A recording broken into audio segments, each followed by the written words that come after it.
ದೈವ ಸನ್ನಿಧಿಯ ಪ್ರೀತಿಯ ವೀಕ್ಷಕರಿಗೆ ನನ್ನ ನಮಸ್ಕಾರಗಳು.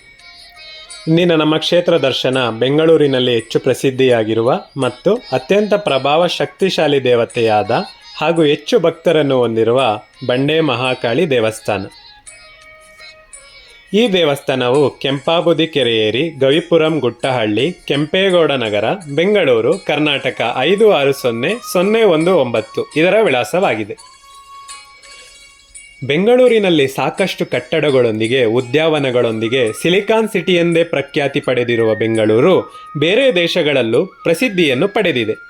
ಮುಗಿಲು ಮುಟ್ಟುವಷ್ಟು ಹೆಚ್ಚು ಕಟ್ಟಡಗಳನ್ನು ಹೊಂದಿರುವ ಈ ನಗರ ಸಾವಿರಾರು ಪುರಾತನ ದೇವಾಲಯಗಳಿಗೆ ನೆಲೆಬೀಡು. ಅದರಲ್ಲೂ ಬೆಂಗಳೂರಿನಲ್ಲಿ ಹಲವಾರು ಶಕ್ತಿ ದೇವತೆಗಳು ನೆಲೆ ನಿಂತಿದ್ದಾರೆ.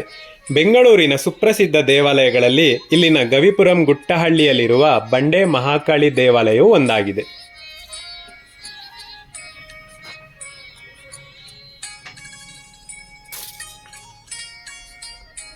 ಈ ದೇವಿಯನ್ನು ಬಂಡೆ ಮಹಾಕಾಳಮ್ಮ, ಬಂಡೆ ಮಾಕಾಳಮ್ಮ ಮತ್ತು ಬಂಡೆ ಮಹಾಕಾಳಿ ಎಂದು ಹೀಗೆ ಹಲವು ಹೆಸರುಗಳಿಂದ ಕರೆಯಲಾಗುತ್ತದೆ.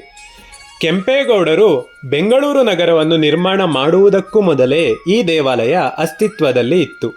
ಆರಂಭದಲ್ಲಿ ಈ ದೇವಾಲಯದಲ್ಲಿ ಬಂಡೆಯ ಮೇಲೆ ದೇವಿ ನೆಲೆಸಿರುವುದರ ಕುರಿತು ಯಾರಿಗೂ ಅರಿವಿರಲಿಲ್ಲ.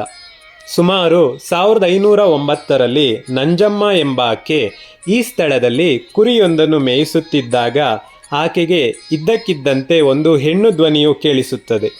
ನಂಜಮ್ಮ ಭಯದಲ್ಲಿ ಧ್ವನಿ ಯಾರದ್ದು ಎಂದು ಕೇಳಿದಾಗ ಧ್ವನಿಯು ತಾನು ಮಹಾಕಾಳಿ, ನನಗೆ ಪೂಜೆ ಕೈಂಕರ್ಯಗಳು ನಡೆಯಬೇಕು ಎಂದು ಹೇಳುತ್ತದೆ. ಮೊದಲಿಗೆ ಇದು ಪಡ್ಡೆ ಹುಡುಗರ ಧ್ವನಿ ಎಂದು ಹಲ್ಲೆಗೆಳೆದ ಆಕೆ 1 ವಾರದ ಬಳಿಕ ಮತ್ತೆ ಪುನಃ ಇದೇ ಧ್ವನಿಯನ್ನು ಕೇಳಿಕೊಳ್ಳುತ್ತಾರೆ. ನಂತರ ಗ್ರಾಮಸ್ಥರ ಗಮನಕ್ಕೆ ಈ ವಿಚಾರವನ್ನು ತರುತ್ತಾರೆ.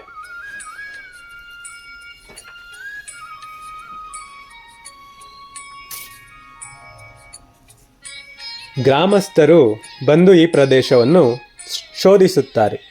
ಅಲ್ಲಿ 3 ಅಡಿ ಎತ್ತರದ ಬಂಡೆಯೊಂದು ಕಾಣಿಸುತ್ತದೆ. ಆ ಬಂಡೆಯ ಮೇಲೆ ಮಹಾಕಾಳಿ ಅಮ್ಮನವರ ರೂಪವನ್ನು ಕಂಡು ಬಂಡೆಗೆ ಬಂಡೆ ಮಹಾಕಾಳಿ ದೇವಿ ಎಂದು ಕರೆಯುತ್ತಾರೆ. ಅಂದಿನಿಂದ ಇಲ್ಲಿ ಪೂಜೆಗಳು ನಡೆಯಲು ಆರಂಭವಾಗುತ್ತದೆ. ಈ ದೇವಾಲಯವು ದಕ್ಷಿಣ ಭಾರತದ ಶೈಲಿಯ ವಾಸ್ತುಶಿಲ್ಪವನ್ನು ಹೊಂದಿದೆ.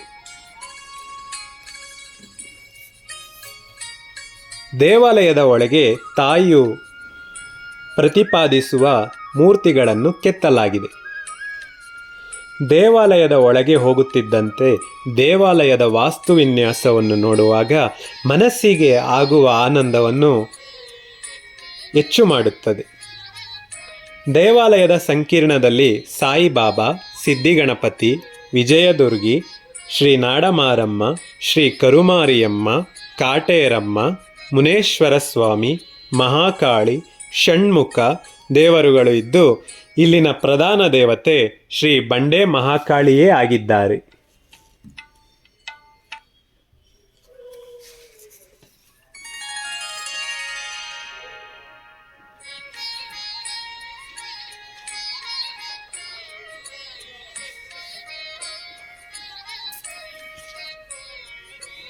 ದೇವಾಲಯವನ್ನು ಪ್ರವೇಶಿಸುತ್ತಿದ್ದಂತೆ ಪ್ರವೇಶ ದ್ವಾರದ ಎದುರುಗಡೆ ಇರುವ ಗರ್ಭಗುಡಿ ತಕ್ಷಣವೇ ಗೋಚರಿಸುತ್ತದೆ.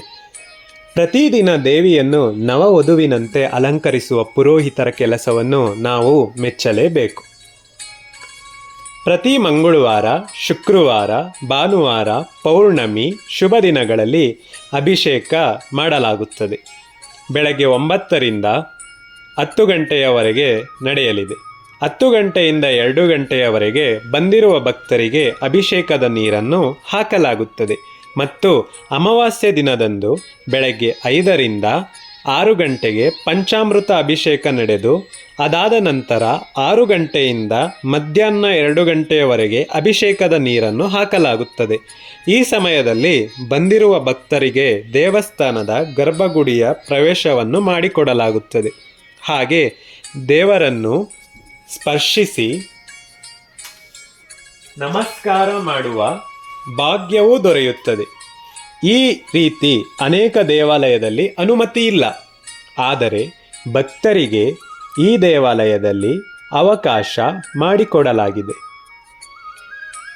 ಮತ್ತು ಭಕ್ತರಿಗೆ ಈ ದೇವಾಲಯದ ವಿಶೇಷತೆ ಮತ್ತು ಅನುಭವವನ್ನು ಮತ್ತಷ್ಟು ಹೆಚ್ಚು ಮಾಡುತ್ತದೆ. ಆ ಅನುಭವ ಪಡೆದ ಭಕ್ತರು ಧನ್ಯ ಎಂದು ಹೇಳುತ್ತಾರೆ. ಈ ದೇವಾಲಯದ ಮತ್ತೊಂದು ವಿಶೇಷ ಏನೆಂದರೆ ತಡೆ ಒಡೆಯುವುದು. ಅನೇಕ ಜನರಿಗೆ ದೃಷ್ಟಿದೋಷ ಮತ್ತು ಕೆಲವು ಕಾಯಿಲೆಗಳು ಹಾಗೂ ನಾನಾ ರೀತಿಯ ಸಮಸ್ಯೆಗಳಿಂದ ಬಳಲುತ್ತಿರುವವರು ಈ ದೇವಸ್ಥಾನದಲ್ಲಿ ತಡೆ ಒಡೆಸುವುದನ್ನು ನಾವು ಇಲ್ಲಿ ನೋಡಬಹುದು. ಇದು ಬೆಂಗಳೂರಿನಲ್ಲೇ ಇರುವ ಏಕೈಕ ತಡೆ ಒಡೆಯುವ ದೇವಿ ದೇವಾಲಯವಾಗಿದೆ. ತಡೆ ಒಡೆಸುವುದಕ್ಕೆ ಇಲ್ಲಿ ಅದರ ಸಾಮಗ್ರಿಗಳನ್ನು ಮಾರಲಾಗುತ್ತದೆ. ಹೊರಗಡೆಯಿಂದ ಏನನ್ನು ತರುವ ಅಗತ್ಯವಿಲ್ಲ. ದೇವಸ್ಥಾನದ ಮಂಡಳಿಯವರೇ ಇದನ್ನು ನೋಡಿಕೊಳ್ಳುತ್ತಾರೆ.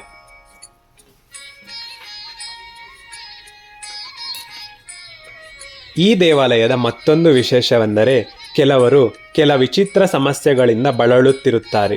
ಅವರು ಒಂದು ಬೀಗವನ್ನು ತಂದು ಇಲ್ಲಿ ದೇವಿಯ ಮುಂದೆ ಹಾಕುತ್ತಾರೆ.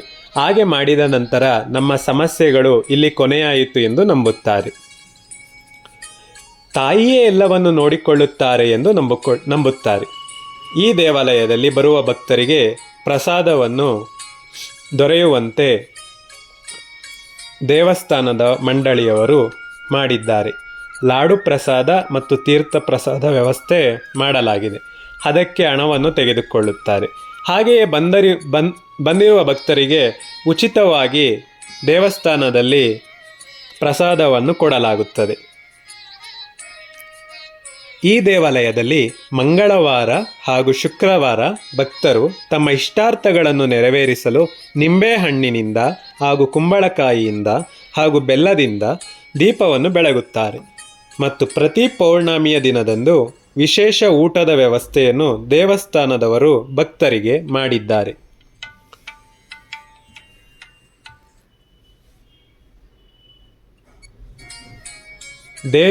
ದೇವಾಲಯದಲ್ಲಿ ದೇವಿಯು ಗರ್ಭಗುಡಿಯಲ್ಲಿ ಸೌಮ್ಯ ರೂಪದವಳಾಗಿದ್ದು ಬಂದಿರುವ ಭಕ್ತರಿಗೆ ದರ್ಶನ ಭಾಗ್ಯವನ್ನು ನೀಡುತ್ತಿದ್ದಾರೆ.